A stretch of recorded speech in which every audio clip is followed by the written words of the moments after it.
નમસ્કાર, હું અલ્પા લાડાણી તપોવન ગર્ભ સંસ્કાર કેન્દ્ર ધોરાજી વતી આપ સર્વેનું હાર્દિક સ્વાગત કરું છું. આજનો વિષય છે પ્રાચીન ભારતમાં ગર્ભ સંસ્કાર. સૌપ્રથમ સંસ્કાર શબ્દનો અર્થ સમજીએ. સમ વત્તા કૃ ધાતુ ઉપરથી સંસ્કાર શબ્દ બન્યો છે. સમ એટલે યોગ્ય કે સારું અને કૃ એટલે કરવું. યોગ્ય બનાવવું, સારું કરવું.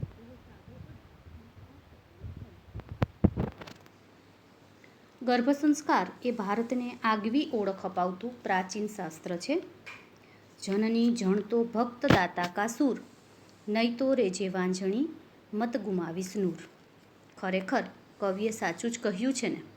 બાળકને જન્મ આપવો હોય તો કોઈ એવા બાળકને જન્મ આપો જે જગતને નવો પ્રકાશ આપે, નવો રાહ ચીંધે. ઇતિહાસમાં એવા અનેક દ્રષ્ટાંતો દ્રષ્ટિગોચર થાય છે જેમાં માતાએ ગર્ભમાં રહેલા બાળકને પોતાના ઉન્નત અને ઉમદા વિચારોથી પોષ્યો હોય, કેળવણી આપી હોય અને પરિણામ સ્વરૂપ જન્મજાત વિશિષ્ટ ગુણ ધરાવતા બાળકનો જન્મ થયો હોય. તો ચાલો ઉદાહરણો દ્વારા ગર્ભ સંસ્કારના જ્ઞાનની પુષ્ટિ કરીએ. અભિમન્યુની કથાથી આપણે સૌ પરિચિત છીએ. અભિમન્યુએ યુદ્ધકળા અને ચક્રવ્યૂહ ભેદવાનું જ્ઞાન માતા સુભદ્રાના ગર્ભમાં મામા શ્રી કૃષ્ણએ સંભળાવેલી વાતથી તો મેળવ્યું હતું. રાણી મદાલસાની ઈચ્છા મુજબ 3 પુત્રો જ્ઞાની, બ્રહ્મનિષ્ઠ અને તપસ્વી બન્યા. રાજા ઋતુધ્વજે રાણી મદાલસા પાસે ચોથો પુત્ર ચક્રવર્તી રાજા બને અને પોતાનો વારસો સંભાળે તેવા પુત્રની માગણી કરી. ત્યારે રાણી મદાલસાએ એ મુજબ વિચાર અને ચિંતન કર્યું અને ચોથા પુત્ર તરીકે જન્મ લેનાર અલર્કે રાજા ઋતુધ્વજનો વારસો સંભાળ્યો હતો. મનુ અને શતરૂપાની પૂર્વજન્મની તપશ્ચર્યાના પરિણામે બીજા જન્મમાં દશરથ અને કૌશલ્યાને ત્યાં રાજા રામનો પુત્ર રૂપે જન્મ થયો. 4 પેઢીથી ચાલી આવતી તપશ્ચર્યાએ લક્ષ્મણ ભટ્ટ અને ઇલ્માગારજીએ સોમયજ્ઞની પરંપરા ચાલુ રાખી.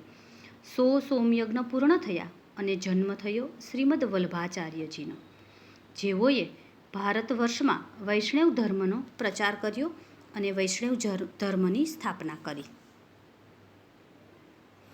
બ્રાહ્મણ શ્રી શિવગુરુ અને સતીએ ભગવાન શંકરની તપશ્ચર્યા કરી અને જગદગુરુ શંકરાચાર્યને પુત્ર રૂપે પ્રાપ્ત કર્યા. શંકરાચાર્યજીએ 7 વર્ષની નાની ઉંમરે જ શાસ્ત્રોનું જ્ઞાન મેળવી લીધું હતું અને 8 વર્ષે તો સંન્યાસી બની ગયા હતા. માતા કયાધુની ધર્મપરાયણતા અને સમજદારીને કારણે પોતાની ગર્ભાવસ્થા નારદજીના સાનિધ્યમાં તેના આશ્રમમાં વિતાવી. ગર્ભમાં જ ઉત્તમ સંસ્કારોનું સિંચન કર્યું, જેથી જ રાક્ષસ કુળમાં પણ ભક્ત પ્રહલાદનો જન્મ થયો. ઋષિ કહોડ અને ઋષિપુત્રી સુજાતાનો પુત્ર અષ્ટાવક્ર જ્યારે માતાના ગર્ભમાં હતા ત્યારથી જ પિતા કહોડની ભૂલ બતાવી હતી. રાજા જનક સાથે શાસ્ત્રોક્ત કરીને પિતા કહોડનું અપમાનનો બદલો લીધો હતો. સગર્ભા માતા ત્રિશલા દેવીને આવેલા 14 સ્વપ્નો પણ સાંકેતિક છે.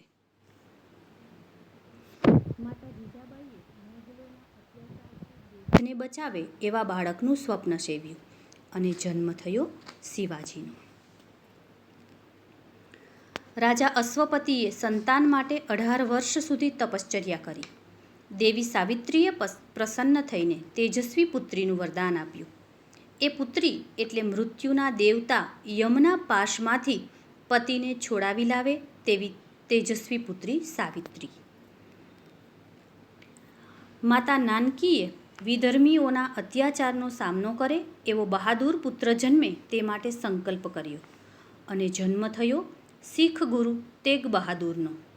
તેઓ કાશ્મીરી પંડિતોના રક્ષણ માટે મોગલો સામે લડ્યા અને શહીદ થયા. માતા ભુવનેશ્વર દેવીએ કાશી વિશ્વનાથને પ્રાર્થના કરી કે શિવના અંશ સમાન પુત્ર આપે. તે માટે તેઓએ તેના વતી તેના નણંદને 1 વર્ષ સુધી કાશી વિશ્વનાથજીની પૂજા કરવાનું કહ્યું હતું અને જન્મ થયો સ્વામી વિવેકાનંદનો. આવા તો અનેક ઉદાહરણો છે જે ગર્ભ સંસ્કાર અને ગર્ભ વિજ્ઞાનના જ્ઞાનની પુષ્ટિ કરે છે. આપણે જ આપણા ભવ્ય વારસાને ભૂલી ગયા છીએ. બાકી વિશ્વએ તો અભિમન્યુ થેરાપીથી આ જ્ઞાનને અપનાવી લીધું છે.